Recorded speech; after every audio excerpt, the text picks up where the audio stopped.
안녕하세요. 깍시 인사드립니다. 12월 들어가지고 영상을 좀 자주 못 올려 죄송하다는 말씀을 좀 올리고 싶고요. 다만 정말 저 깍시는 천천히 꾸준히 업로드를 하려고 하오니 앞으로도 잘 지켜봐 주시면 정말로 감사하겠습니다. 그럼 오늘 본론으로 들어가서 이야기를 좀 해보자면, 최근 시장의 분위기가 갑작스럽게 이 좀 좋아진 형국을 띠고 있죠. 다시 반등하는 형국을 띠고 있죠. 이 12월 13일 날 어제 트럼프의 이 트위터 한 방으로 인해서 주식시장에 훈풍을 좀 불어주기도 했는데요. 원달러 환율은 무려 1% 정도 넘게 이렇게 하락을 하는 걸 보면서 다시 한번 트럼프의 입김을 느낄 수 있었습니다. 사실 이런 회복과 순환의 거시적인 이 경제 지표로 볼 때 저 깍시가 보기에는 지금 이렇게 서서히 바닥을 다시 탈출하여 지표들이 이렇게 반등하는 모습을 그려주고 있는 형국이라고 보고 있는데요. 그럼 그 분위기를 이렇게 확실하게 전환시켜줄 재료와 그 분위기의 전환의 시점의 재료는 아무래도 무역전쟁 타결이겠죠.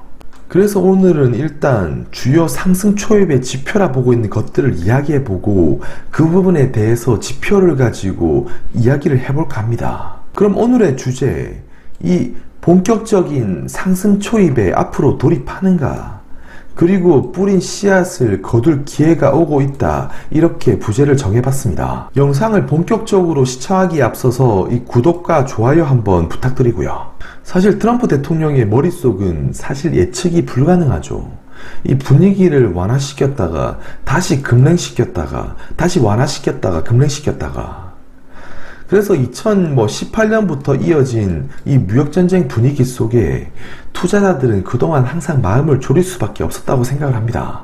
그런데 이런 트럼프가 어제 다시금 이 13일이죠. 이 13일 날 어제 트위터로 또 이야기를 했어요. 우리는 중국과 매우 큰 단계의 합의를 했다고 하면서 중국은 이 구조적인 변화에 동의를 했고, 농산물, 에너지, 제조업 이런 상품 분야에서 대규모의 구매를 약속했다고 언급을 합니다. 그리고 15일에 예정된 이 이틀을 앞두고 13일에 이 예정된 추가 관세는 이 부과는 안 하기로 한다고 하면서 바로 2단계 협상을 시작하고 있다, 이렇게 얘기를 하는데요. 그리고 이 트럼프의 이런 행동은 지난 영상에서도 좀 얘기를 많이 했지만, 무역전쟁은 정치적인 요소로서 일시적으로 이렇게 자산시장을 울게 하고 웃게 하고 울게 하고 웃게 할 수는 있지만, 이런 추세의 흐름을 앞으로 바꿀 수는 없는 재료다라고 저는 생각을 하고요. 그래서 이런 무역전쟁 분위기 속에서도 객관적으로 시장을 바라보고 지표를 바탕으로 투자가 이루어져야 한다고 생각을 합니다. 그리고 이런 트럼프의 마음을 정확하게는 모르겠지만, 이상하게 최근에는 이 마음이 급한 쪽이 이 중국이 아니라 오히려 미국이 되고 가고 있지 않나, 이런 느낌이 드는데요. 사실 트럼프의 이런 트위터 발언이 있기 전부터 시장은 위험 자산의 선호 심리가 계속적으로 이어졌다고 말할 수는 없지만, 나름 이렇게 반등하려는 움직임을 계속적으로 보여왔다는 것이고요. 그래서 대표적으로 미국 10년물 국채금리와 신흥국 지수를 들고 왔을 때, 이 미국 10년물의 경우 이 7월쯤에 이런 가파른 하락 이후에 현재는 그 고점을 넘어선 상태이고 바닥에서 탈출하여 이렇게 움직이는 모습을 띠고 있고요. 이머징 ETF, EM을 보게 되면 19년 들어서 이 19년 4월에 종고점을 이탈하여 움직이려고 하는 모습입니다. 그래서 이 둘을 대표적으로 이야기하는 것도 미국 10년물의 경우 대표적인 채권의 성격을 띠기도 하면서 안전자산과 비안전자산의 추세의 흐름을 확인하는 데 있어서 좋은 지표가 되고, 이머징 ETF의 경우 이 경기가 좋아지고 회복하는 국면에서 가장 먼저 반응을 하는 것이 이 신흥국 국가들의 주식시장이기 때문입니다. 계속 뒷장에서 추가적으로 좀 이야기를 해보도록 할게요. 그리고 또 경기 민감의 이 바로미터라고 할 수 있는 구리 가격과 이 광산 가격에 대해 좀 이야기를 해볼까 하는데요. 그런데 이 구리 가격은 2019년 9월 저점으로 하락한 이후에 이 계속 회복해서 현재는 2.8 수준을 앞두고 있는 모습입니다. 보통 이 구리 가격이 상승하면 세계 경기가 이제 좋아지고 있구나, 이제 좀 나아지고 있구나 이렇게 받아들일 수 있는 선행 지표라고 생각할 수 있고요. 그래서 경기가 회복되고 특히나 그 중에서 제조업 경기가 살아나는 국면에서는 이 구리 가격은 상승할 수밖에 없다는 것인데요. 그리고 또 하나, 이 구리 가격, 이 구리 강산 ETF 대 금 강산 ETF를 제가 들고 왔는데요.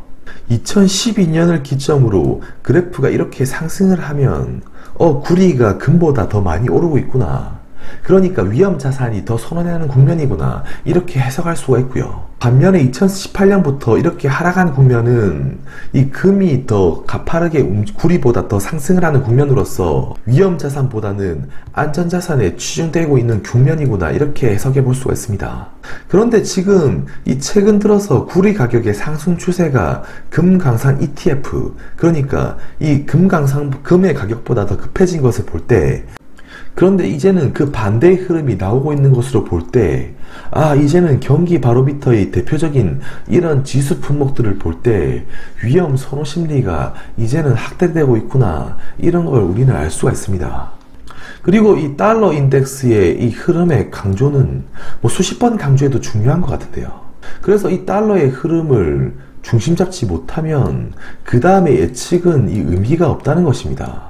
그래서 달러의 중장기적인 방향성은 상당히 중요하다고 생각이 드는데요. 이 파란색 선이 이 달러 인덱스를 제가 이렇게 마이너스 값으로 뒤집어 놓은 것이고요.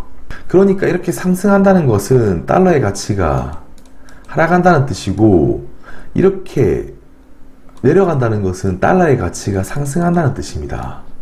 그래서 이를 자세히 보게 되면 이 수입 물가지수와 달러의 과거 흐름을 볼 때 달러가 이렇게 먼저 반응을 해서 상승하게 되면 그 이후에 이렇게 물가지수가 반응을 해서 움직였다는 것이고요. 최근 2016년쯤의 지표를 보더라도 달러가 먼저 반응을 해서 움직인 이후에 물가가 뒤이어서 반응을 하게 됩니다.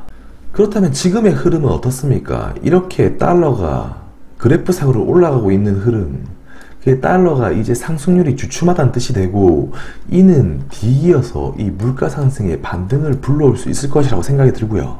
그래서 이번에도 이 과거와 같이 이 똑같이 움직이게 된다면 수입 물가 지수는 곧 이렇게 반등을 할 것이라고 생각이 듭니다. 그래서 과거의 추세 흐름으로 볼 때 당연히 이번에도 과거와 같이 동조해서 움직일 확률이 아주 높다고 생각이 드는 것이고요. 그럼 왜 깍시는 이 수입 물가 지수를 눈여겨보고 있느냐? 그것도 뒷장에서 이 부분을 알기 위해서입니다. 수입 물가 지수를 왜 이야기했냐면, 한국은 뭐니 해도 이 수출 국가 아니겠습니까? 결국 수입 물가 지수를 통해 한국의 수출 물가 지수를 이렇게 예측을 해보기 위함이고, 앞서서 이 달러의 가치 하락과 함께 이 곧 수입 물가, 이 수입 물가의 지수의 반등이 이어지게 된다면 이는 곧바로 이 수출의 증가에 이 반등을 의미할 수 있게 된다는 것이고요. 그러니까 이 수출이 증가한다는 것은 곧 한국 주시장의 이 스톡마켓, 이 주식시장의 상승을 또 일으키게 된다는 것입니다.